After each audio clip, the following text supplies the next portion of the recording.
E-commerce is the greatest business opportunity of our generation. What is up, people? Welcome back to another episode of the Ecom Unlimited podcast. It is your boy Kaj here with my co-host Josh. What is going on, everybody? And today we are going to be discussing our goals and strategy for 2025 and what we are doing in our business. Real quick, before we get into that, just wanted to plug the sponsor of today's episode, which is Smart Scout. We've talked about this tool a lot, and I'll get into it a little bit more in the strategy session, but it is our primary tool that we use to find brands that we can partner with on Amazon. There is a link in the description that will get you 25% off your first 3 months. And with that, let's dive into our number goals for 2025. Josh, what do you got? All right, guys, drum roll, please. Here we go. We got a goal of $1.25 to $1.5 million in revenue. So that would be an average of $100K to $150K revenue months.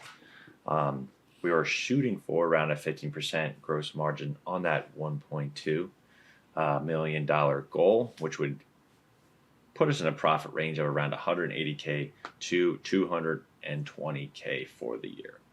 And our main thing we are focusing on this year is Amazon. We are trying to not get sidetracked too heavily this year, though we will have side projects, and to stick with Amazon with consistent outreach and providing consistent value to the brands that we work with and are going to work with.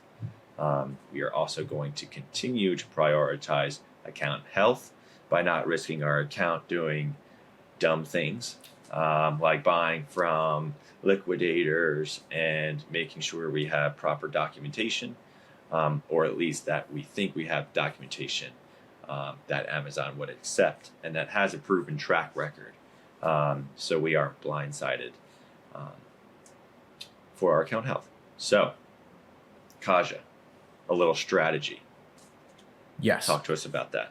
Yep. So as you guys know, we talk about this all the time, brand direct, brand direct, brand direct. And that strategy is not changing for 2025, which is something that Josh and I are very excited about. Yes. In our 2024 review, I don't think we mentioned this, but brand direct was one of that shift for us happened at the beginning of 2024. And obviously it took a little bit longer than expected.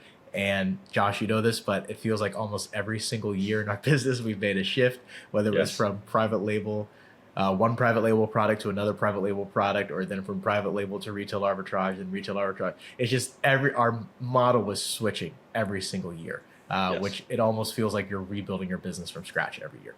Yeah. This year, the model is not changing, and I feel so good about it. We built a really strong foundation.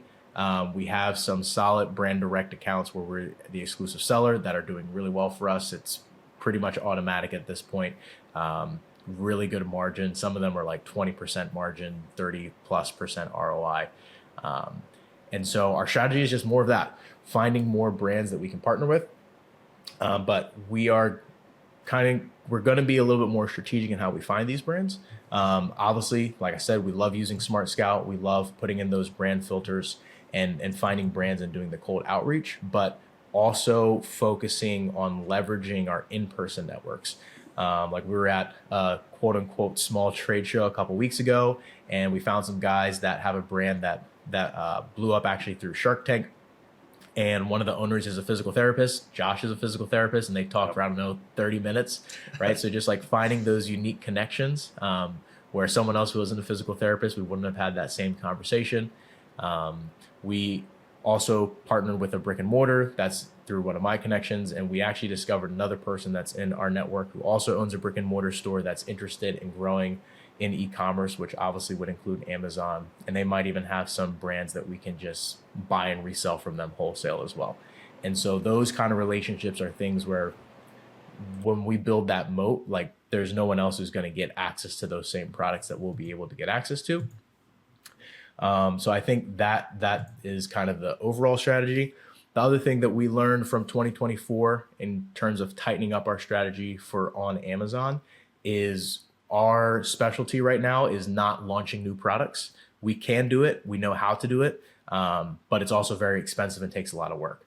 And so I forget where I heard this kind of way of looking at it, but if you wanted to rate a product from on a scale of 0 to 5, 5 being really good and 0 being essentially just not on Amazon and doesn't have organic search volume for the brand, we are going to focus on brands and products that are like around a 2.5 to 3.5 and working on getting those to a 4 or 5. We're not going to work with a 0 and trying to get it from a 0 to hero, because getting that product from 0 to 1 takes so much effort versus getting it from 3 to 4 to 5. Obviously, that can be done, and we probably will do more of that in the future. But right now for 2025, our focus is going to be on getting that like 2.5 to 3.5 product range to a 4 or 5. Yeah. And obviously continuing to add value to the partners we already have, right? We're not just going to let them sit to the wayside. Going to keep making those monthly reports, keep tweaking the advertising, keep updating the listings, and making sure the products that we do have that are around that 4 or a 5 for us continue to say a 4 or 5. Yeah. Because that's also one of the best ways, that you can continue to make more money is by growing the pie for the brands that you already have. Yeah. And we also got into a little email marketing there, Kosh. Did we get did. into that too? Yes, we did. Yep. Yeah. So for one of our brands, we're working with them too, just on fulfilling things on their D2C website. And they have an email list, which they never use, which still blows my mind. But he gave me access to the email list and I sent out some emails. And so it wasn't, earth shattering numbers, but I mean, I sent 4 or 5 emails and it grossed us like $5,000 to $6,000 in revenue from not that much work. So that's also been fun. So that was a side project that was profitable on like TikTok Shop. But it's good. So there's still, some side projects and things that we'll do and we'll test. We're entrepreneurs. We always like to try new things and test and iterate. But when you test something and you find something that works, just double down. And if it doesn't work, just don't double down. Don't double down and move on quickly. Move on quickly. Move on quickly. Well said. And we're also going to look at, expanding our multi-channel, such as, Walmart, our D2C and Shopify, and maybe we'll sprinkle in some TikTok, but we'll see. Yeah. Maybe if there's one thing that Josh yells at me about all the time for, it's getting more products on Walmart. Yeah. If there's one thing I can rely on is Josh being like, why is this isn't on Walmart yet? Yeah, that is. It's definitely getting more of our brand partners on Walmart, which is also exciting. Because that's a platform that is growing and honestly one of the few that has the ability to challenge Amazon from a logistics perspective. Yeah, and just on the overall shopping experience as well. It's like they're instead of going to a UPS store, if someone has like a Walmart right next to them, they're probably just going to shop at Walmart at the end of the day, just because they can go in store and just return it real quick. So the other thing that we are going to leverage is our network. So we will be at the Amazon Sellers Conference. Yes. To hang out with all those fun sellers there down in Miami. Yes. To have a good time, to continue to improve relationships that we have, and then connect with new sellers down there as well. And then we're going to be looking at these smaller trade shows as well. Again, we'll be talking about this more later this year, but me and Kaj went to the Philly Marathon Conference, and that proved to be actually a good experience, not only from our end being there and seeing all the brands and all that kind of stuff, but meeting new brands as well. And how many other Amazon sellers do you think were there? Like zero. Yeah, and it was kind of interesting because it was funny when we would go up to a vendor. I just don't think they were expecting us or any type of ecom seller to be there. No. And they were all just like, "Are you running tomorrow?" We're like, "No." But I felt we were always, greeted with some sort of, curiosity of what we did, and how we managed our business, especially if they didn't have an online presence or the online presence that they felt that they wanted. Yes. So that was nice because sometimes you go to these trade shows and they just judge you based on how you walk up and present yourself. But there was very nice people there. Then also, if you guys want to work with us, if you guys want to get in the best, network around, especially for wholesale and brand direct, guys, the wholesale network is where you're going to find a ton of value this year. So if you want to work with us, you can always hit us up in the DMs. I would go ahead and DM Kaj, but if you want to DM me, that's awesome. I'm still on X. I still check it. I don't post a whole lot, but I still check it every once in a while. So you can bother me over there.